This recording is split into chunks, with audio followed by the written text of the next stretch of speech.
Cidades Ocultas.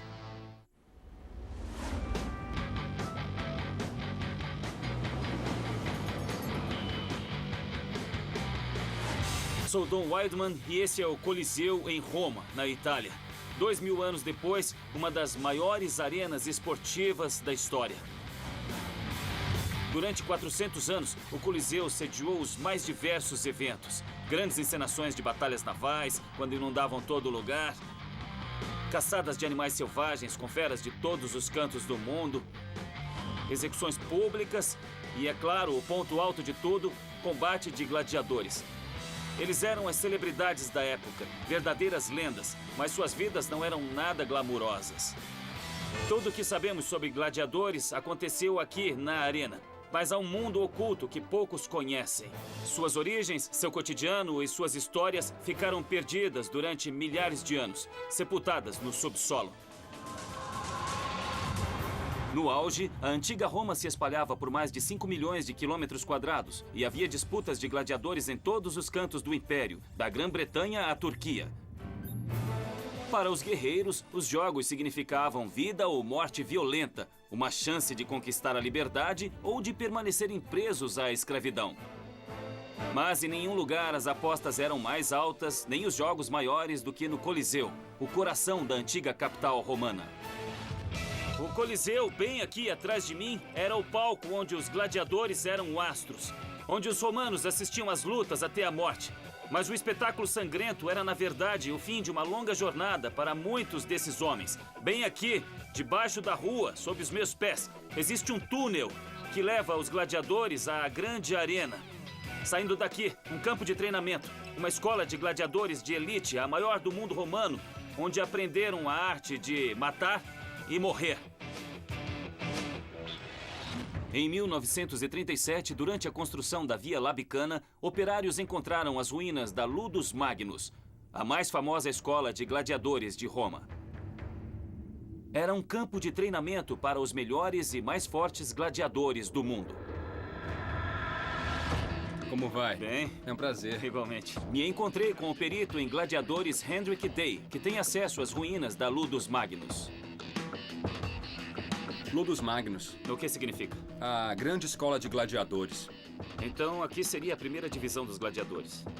Basicamente, era prático ter a escola perto do Coliseu porque os gladiadores podiam ir direto dos alojamentos para o local da luta.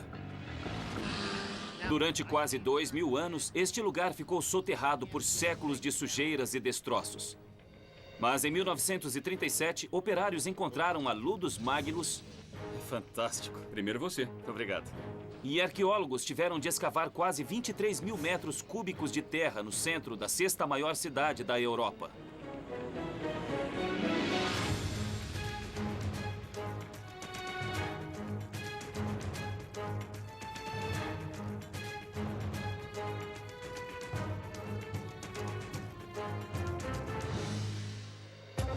Bom, o quanto disso aqui fazia parte da escola?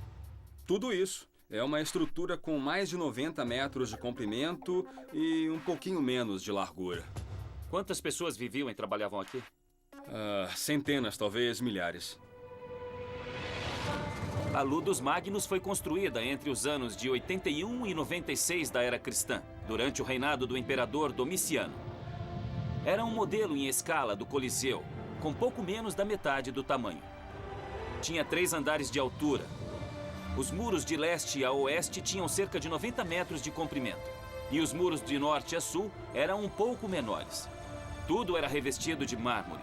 O complexo incluía alojamentos para centenas de gladiadores, cozinha, instalações médicas e uma fábrica de armas.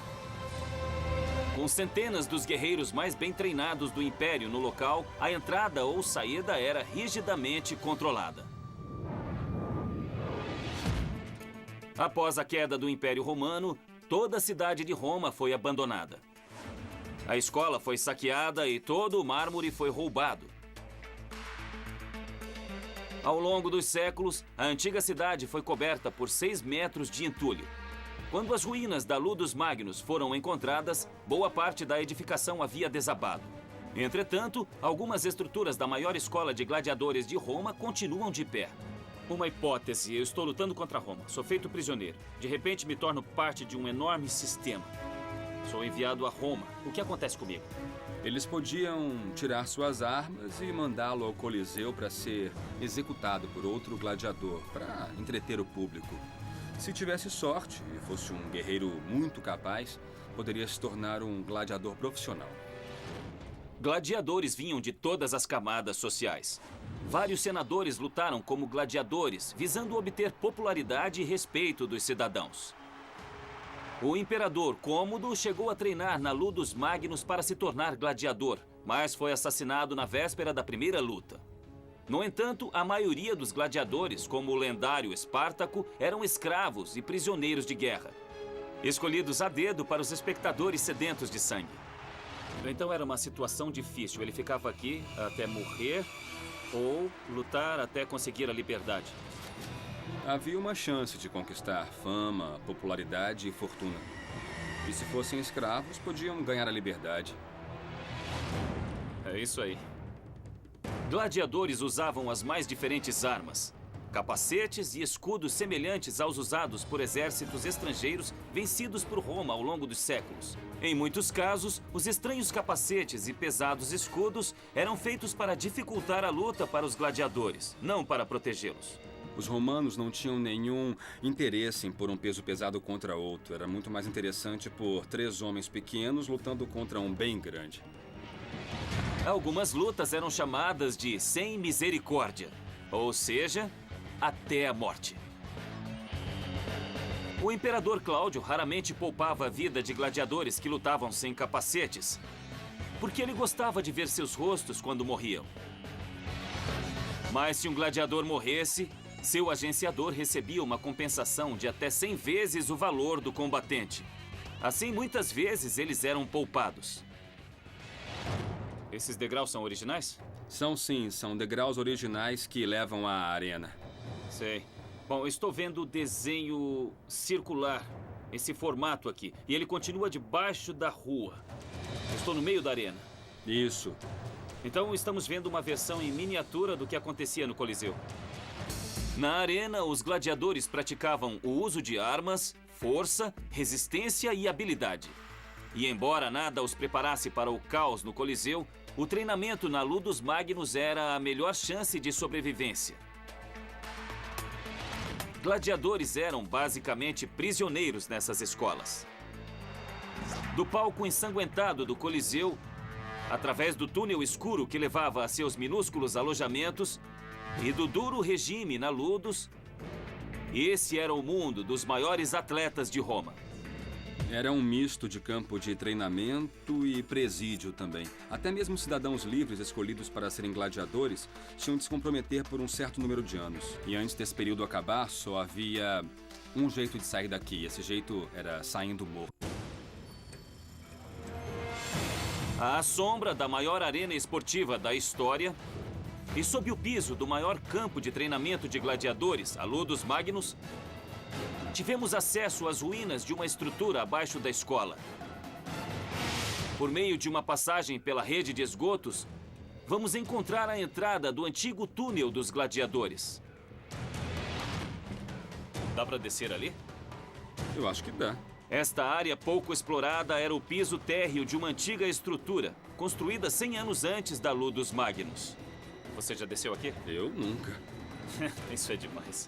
E ela pode nos dar uma pista da localização do túnel perdido que levava gladiadores da Ludus Magnus até o Coliseu.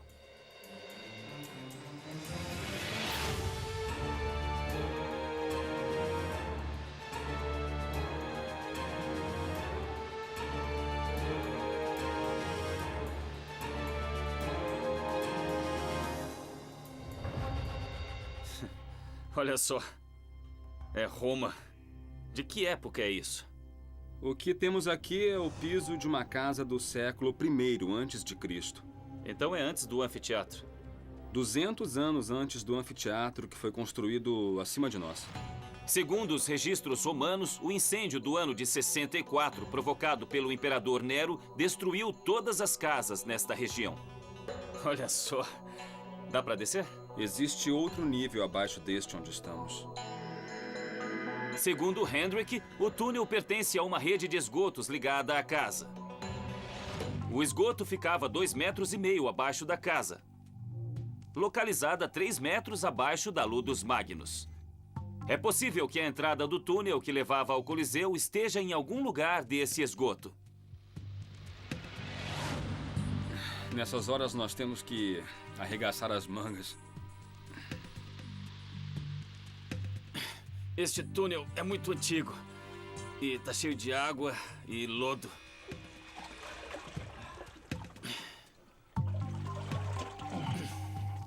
Credo. Que coisa mais nojenta. É. E a água tá molhando os meus pés. Isso foi construído entre 200 a.C. e 50 a.C. Embora o túnel ainda resista ao peso da rua acima, um desabamento impediu que continuássemos. Seria perigoso demais escavar. Nosso kit da SWAT. No entanto, podemos dar uma olhada nessa parte pouco conhecida de Roma para tentar ver o túnel perdido que leva ao Coliseu. Olha só isso. Todas essas pequenas lâmpadas são infravermelhas. Dá para ver na escuridão total. Esse equipamento é usado pela SWAT.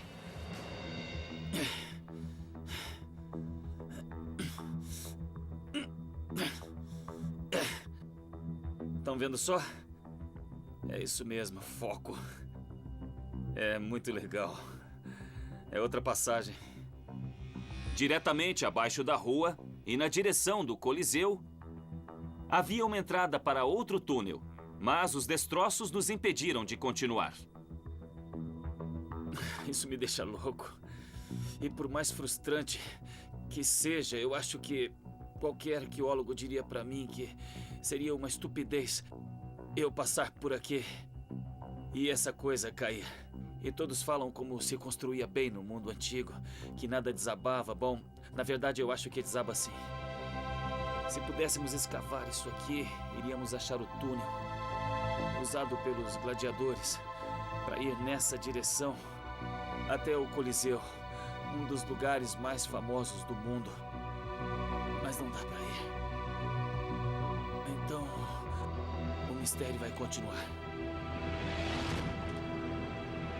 Mistérios sobre as vidas dos maiores lutadores da antiguidade estão sepultados por todo o submundo de Roma, sobretudo sob as grandes arenas construídas para transformar esse esporte sangrento num espetáculo grandioso e bizarro.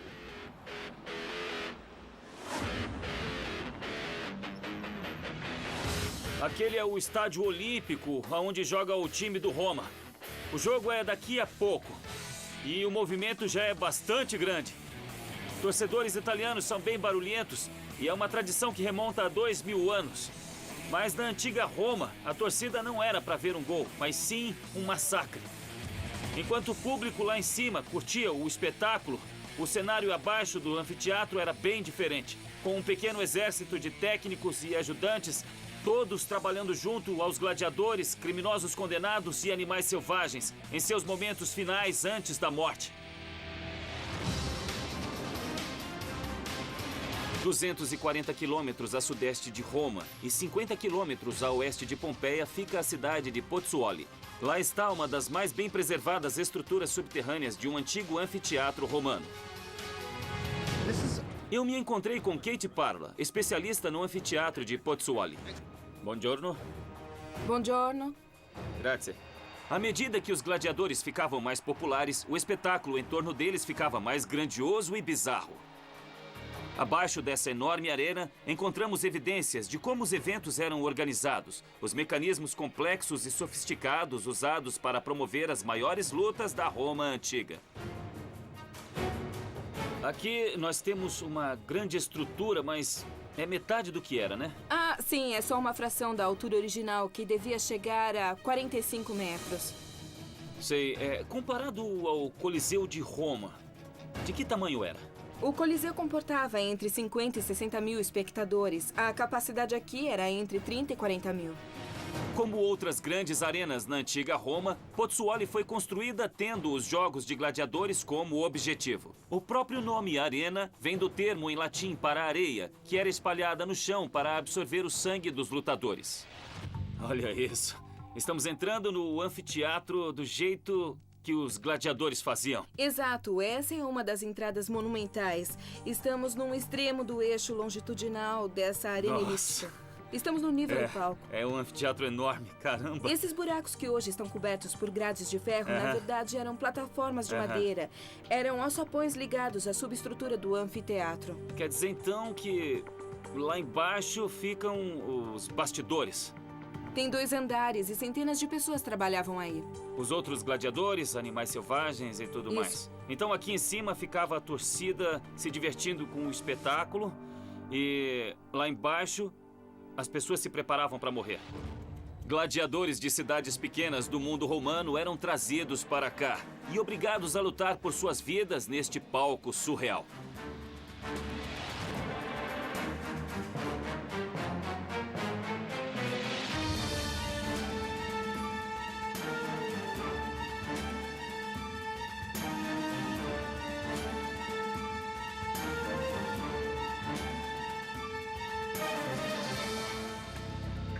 Que incrível.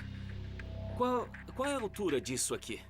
Uns 6 metros, 2 andares romanos. A arena fica em cima e esta é a passagem principal para tudo que acontecia. Isso, e todo o cenário era puxado Aham. ou era levantado até a arena.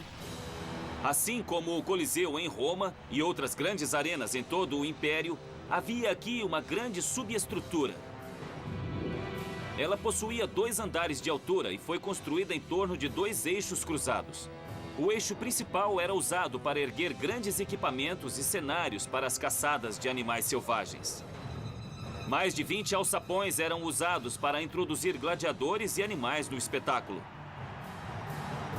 Centenas de trabalhadores operavam os mecanismos em meio ao rugido de leões. Se eu fosse um gladiador, meu lugar seria aqui. Ficaria esperando nesta loucura, no escuro, ouvindo a multidão vibrando e esperando a minha entrada. Aqui embaixo é onde eu viveria, e lá em cima é onde eu morreria. Muitas dessas câmaras eram usadas para guardar armas. Elas eram entregues aos gladiadores somente instantes antes da luta. Essa medida foi adotada depois que o mais famoso dos gladiadores iniciou uma revolta que abalou o Império. Espartaco era um escravo trácio que foi levado à escola de gladiadores em Capua. Ele foi comprado em um mercado em Roma, onde os donos das escolas procuravam os melhores espécimes. Reunindo um grupo de 80 guerreiros, Espartaco escapou da escola de gladiadores em Capua, roubando facas da cozinha e uma carroça cheia de armas. Mais tarde, chegou a formar um exército com mais de 120 mil homens, em sua maioria escravos. Durante 2 anos, ele derrotou todos que enfrentou, até que seu exército foi superado pelas legiões romanas e Espartaco foi morto. Para punir os rebeldes, o imperador ordenou que fossem empalados e dispostos ao longo da Via Ápia. Depois disso, os governos romanos passaram a tratar suas máquinas de matar de um modo um pouco diferente. Os donos das escolas passaram a ter mais cuidado com a guarda e o treinamento dos gladiadores. Eles passaram a entregar as armas pouco antes de entrarem na arena, em vez de fazerem isso nos alojamentos. Isso poderia levar ao fim do esporte de gladiadores. Absolutamente não. Seria como cancelar todos os jogos de futebol Claro. para sempre na Itália. Isso causaria uma revolução. É uma grande revolta. Pior que a do Espartaco.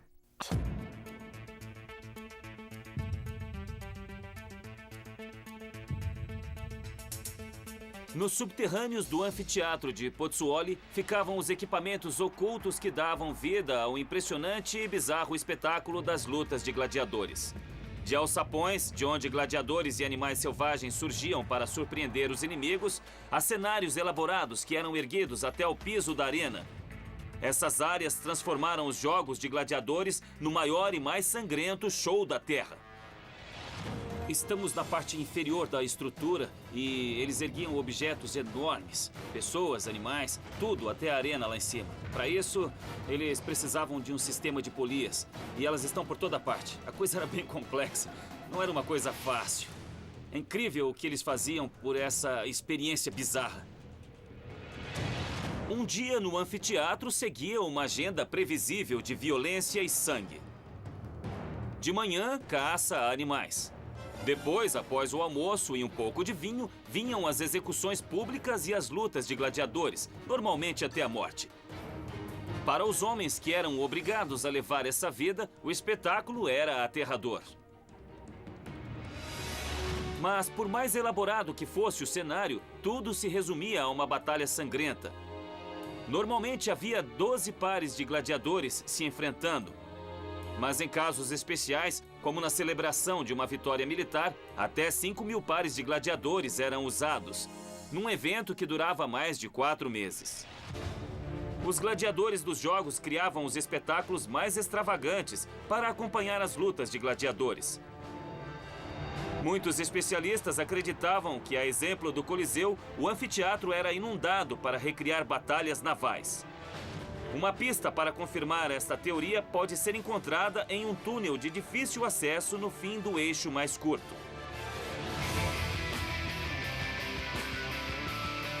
Este é, supostamente, o túnel que encheria o anfiteatro de água para as batalhas navais.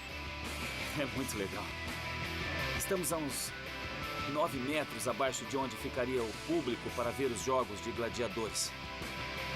E vamos sair do estádio na direção das ruas da cidade. Vejam só. É por ali.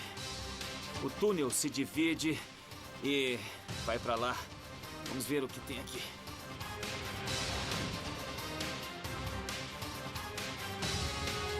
Estamos dentro de um aqueduto subterrâneo, feito para levar uma grande quantidade de água a um anfiteatro com 30.000 pessoas. Dá uma ideia de como o Império Romano era sofisticado na época. Eles não só operavam um império de enormes proporções, mas também entretinham enormemente seus cidadãos.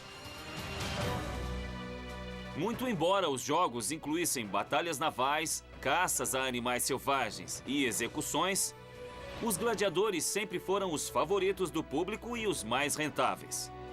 Eles tornavam muitos donos e agenciadores extremamente ricos. Assim, quando os gladiadores precisavam relaxar um pouco, tinham permissão especial para atravessar a cidade e ir até o distrito da Luz Vermelha.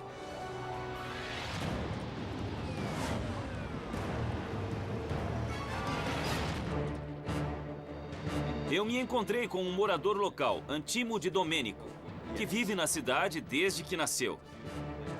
Pozzuoli, ou Puteoli, como era chamada na antiga Roma, está localizada nos Campos Flegrei, uma zona sismicamente ativa que inclui o Monte Vesúvio, responsável pela destruição de Pompeia, e fica literalmente à sombra do vulcão Solfatara. Devido à movimentação constante do solo no local, as encostas começaram a desmoronar. Mas a destruição sísmica também revelou grande parte de uma cidade soterrada, incluindo o antigo distrito da Luz Vermelha de Puteoli. As ruínas da antiga cidade podem ser acessadas através da velha prefeitura. Entramos aqui? Sim, por aqui. Lá existe um bordel soterrado, onde os gladiadores encontravam um alívio temporário antes do destino fatal na arena.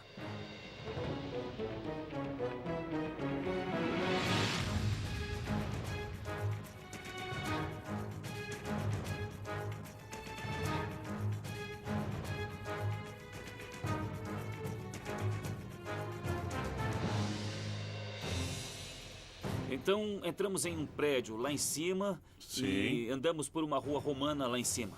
Isso mesmo. Agora estamos embaixo da rua. Sim. E cada uma dessas é uma estrutura separada. Em 90 a 95% dos casos, essa era uma área em que os gladiadores e outras pessoas vinham e podiam fazer sexo com as mulheres dispostas a venderem os seus corpos. Entendi, é o distrito da Luz Vermelha. Isso, exatamente. As ruínas de Rione Terra compreendem várias camadas de história ao longo de 500 anos.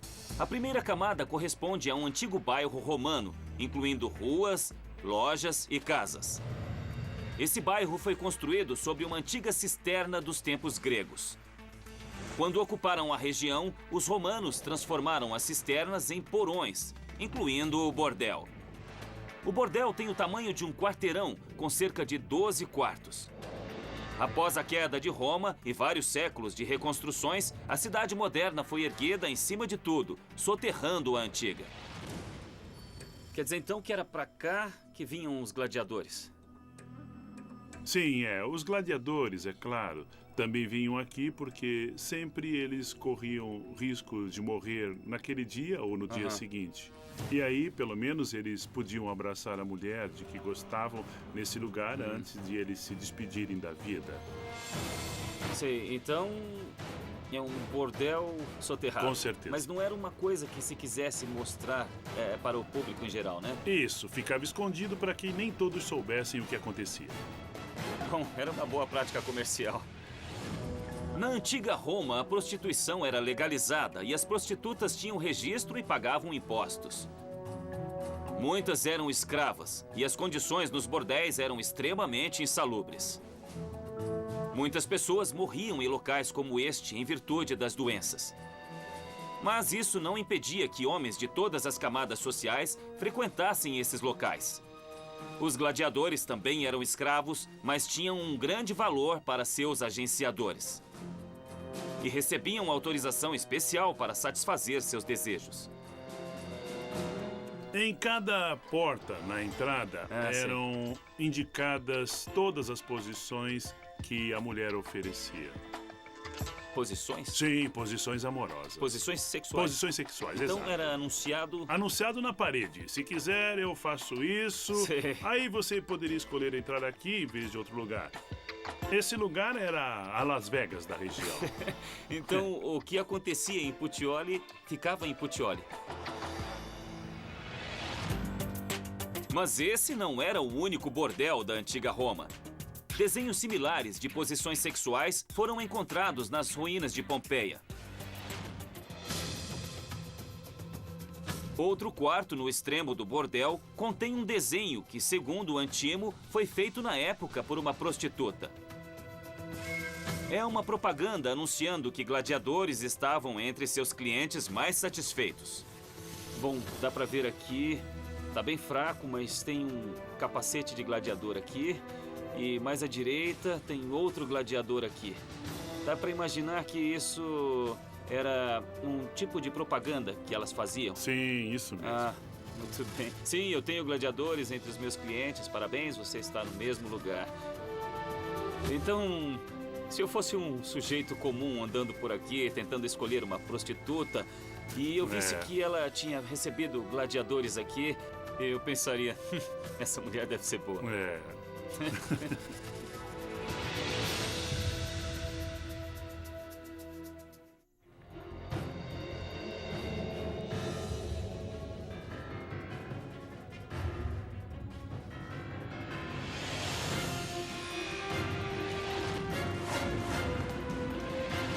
Este é o Circo Máximo, famoso pelas corridas de bigas.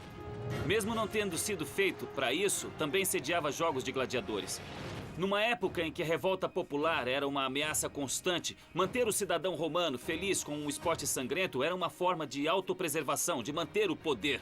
Era um velho truque do governo contra o próprio povo. Escavações recentes no centro de Roma revelam como isso era feito e como cidadãos comuns usavam os espaços subterrâneos como um local de veneração em um antigo culto militarista.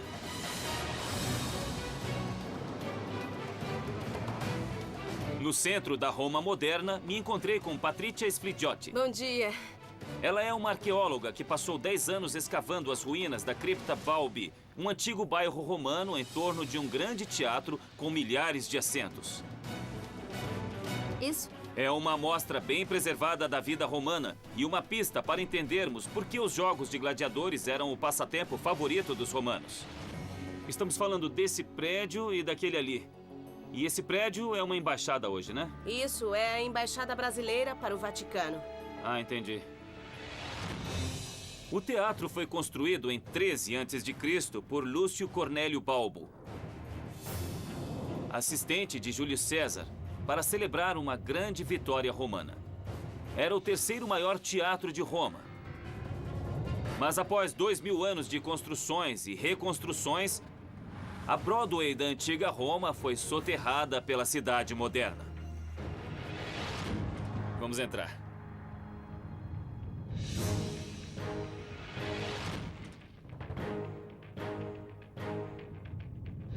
Então, escavação atual está sendo feita nessa parte. Isso. Essa é uma chance incrível. Se pensarmos bem, estamos no meio de uma escavação arqueológica. E o que eles fizeram? Cortaram uma seção transversal da história de Roma. Renascença, medieval, Roma antiga. Ali dá para pegar um ônibus na Roma moderna. Está tudo aqui.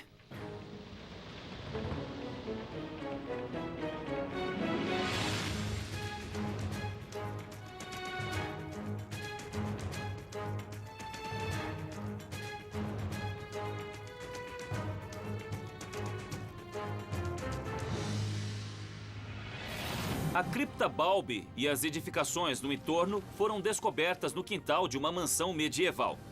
Quando os arqueólogos começaram a escavar aqui, em 1983, desenterraram uma grande parte da velha cidade.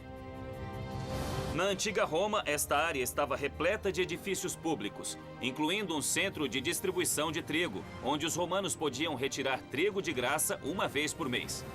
Tudo fazia parte do plano imperial de manter os cidadãos sob controle, gordos e felizes. Os romanos tinham uma expressão interessante, panem et circenses, que significa pão e circo. Basicamente, davam comida e diversão à população. Com o aumento da violência no mundo romano, com guerras constantes e revoltas, a distribuição de comida e teatros como esse não mantinham mais a população feliz. Era preciso radicalizar o entretenimento com violência desmedida.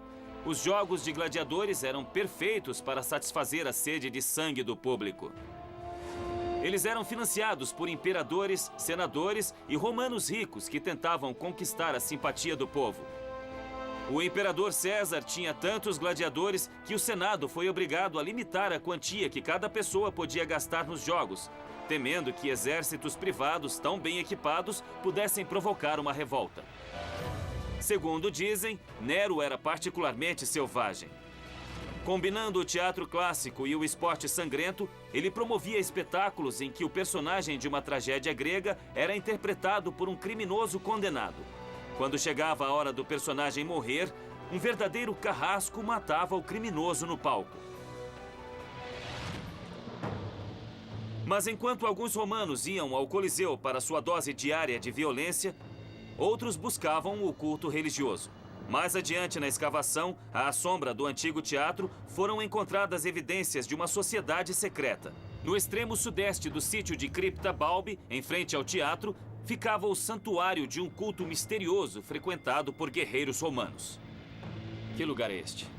Este era um santuário ao deus Mitra. Deus Mitra. Então, durante o século III, esse espaço atrás da Cripta Balbi foi transformado num santuário dedicado a esse deus persa.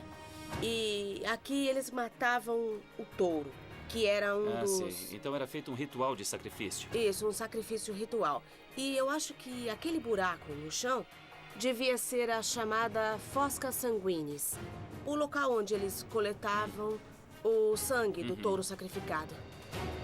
Assim como muitas religiões exóticas na antiga Roma, o mitraísmo chegou com o retorno de soldados que haviam lutado no Oriente. O principal motivo era o fato de Mitra ser considerado um deus invencível. E essa ideia combinou com a ideia do soldado romano invencível, compreende? Em virtude da devoção despertada entre os soldados, o culto alcançou camadas mais altas da sociedade, tornando-se popular entre senadores e até imperadores. Dizem que os imperadores Nero e Cômodo, que sonhavam em ser gladiadores, eram adeptos do mitraísmo. A religião era tão aceita pela sociedade que quando o imperador Constantino adotou o cristianismo no século IV, incorporou à religião muitos símbolos e rituais do mitraísmo, inclusive tornando o dia 25 de dezembro, aniversário de Mitras, a data de nascimento de Jesus. Esta era uma área de sacrifícios no interior do templo. E havia essas superfícies planas aqui, onde os fiéis se reclinavam durante o ritual. O deus Mitras incutia em seus adoradores um sentimento de invencibilidade. E isso deveria ser muito atraente para os gladiadores, cuja existência era uma questão de vida ou morte.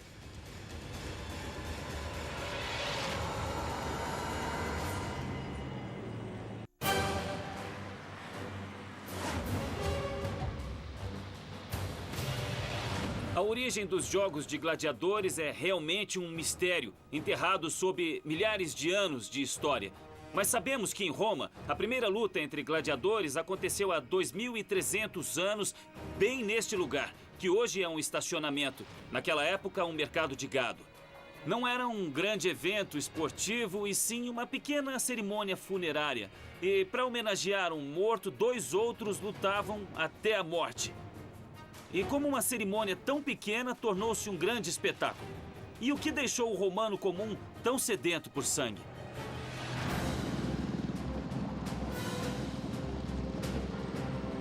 Para descobrir a origem dos jogos, fui me encontrar com Saskia Stevens, especialista em ritos funerários romanos na Via Ápia, a maior e mais importante estrada do mundo antigo. Isso. Foi nesse mesmo lugar que o exército romano exibiu os gladiadores mortos após a revolta liderada por Espartaco. Então essa é uma das estradas originais de Roma. Isso, é uma das principais artérias que ligava Roma ao sul. Na antiga Roma, a Via Ápia estava localizada além do Pomerium, a fronteira legal e espiritual que separava a cidade dos vivos da terra dos mortos. Em meio a revoltas, guerras e pragas constantes, o cidadão romano convivia diariamente com a morte. E nada simbolizava melhor essa luta entre vida e morte do que as lutas dos gladiadores. Tem túmulos praticamente dos 2 lados da estrada. Essa estrutura aqui é um túmulo. É. Então, centenas de milhares de pessoas estão sepultadas ao longo de toda a Via Ápia. Isso, exatamente. Saskia vai me levar até o columbário de um escravo romano que foi libertado e se tornou um cidadão proeminente. Um homem chamado Pomponius Hylas. Atualmente, a entrada para a sepultura fica em um parque municipal e poucos sabem que ela existe. Na superfície não vemos nada. Sim. Foi feita uma casinha para preservá-lo, mas lá embaixo é um túmulo magnífico. Por toda a parte, fora dos limites da cidade, existem túmulos, sepulturas e tudo mais. Muitos ficam na superfície. Nesse aqui é preciso descer.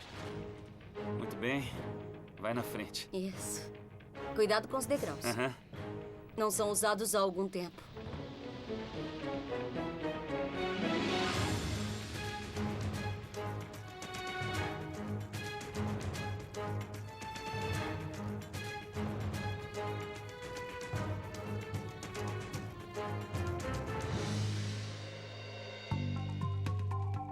É bem fundo, hein?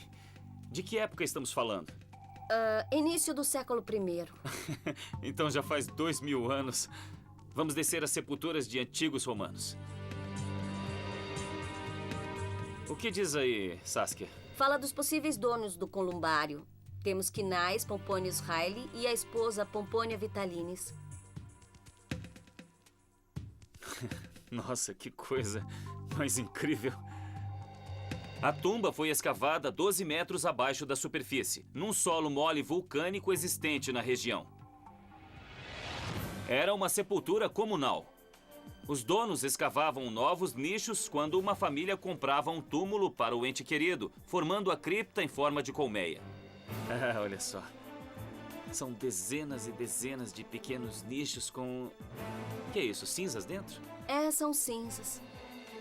A cremação romana era assim. Ainda existem vários fragmentos de ossos. Os romanos costumavam cremar os mortos, mas antes de pôr o corpo na pira funerária, eles realizavam ritos extravagantes para homenagear o falecido. Segundo Saskia, foram esses ritos que deram origem aos jogos de gladiadores. Eles chamavam de jogos funerários. Sobretudo se fosse uma pessoa importante. Quanto maiores os jogos, maior a pessoa. Exatamente. Certo. E esses jogos incluíam lutas de gladiadores também? Isso. O interessante sobre as lutas é que se tratava de vida e morte. Sim. Então, tem um cruzamento do mundo dos vivos para o mundo dos mortos. É uma provocação, como chamar a morte para buscá-lo, mas você precisa lutar pela vida se quiser sobreviver. Então você acha que isso mostra como essa cultura tinha ciência da própria mortalidade? Claro. E por este motivo precisava ver isso ser praticado diante deles? Pode ser, Na sim. forma de um jogo? É. Os gladiadores também eram sepultados de acordo com o status. O enterro dos mais importantes era pago por uma espécie de sindicato ao qual todos pertenciam. Outros eram simplesmente jogados no rio ou em uma cova comum com outros gladiadores. Isso era o que acontecia a alguém da classe média alta. Quem tinha status social, dinheiro, respeito, terminava aqui. E isso é bom. Mas se você fosse um senador ou um imperador, imagine então como seria. Haveria orações, celebrações, desfiles. Haveria até jogos de gladiadores. Para os romanos, que tinham uma expectativa de vida de 25 anos, a morte estava em toda parte. Por isso, não surpreende que os violentos jogos de gladiadores tenham nascido de simples ritos funerários e se tornado o maior espetáculo do Império Romano.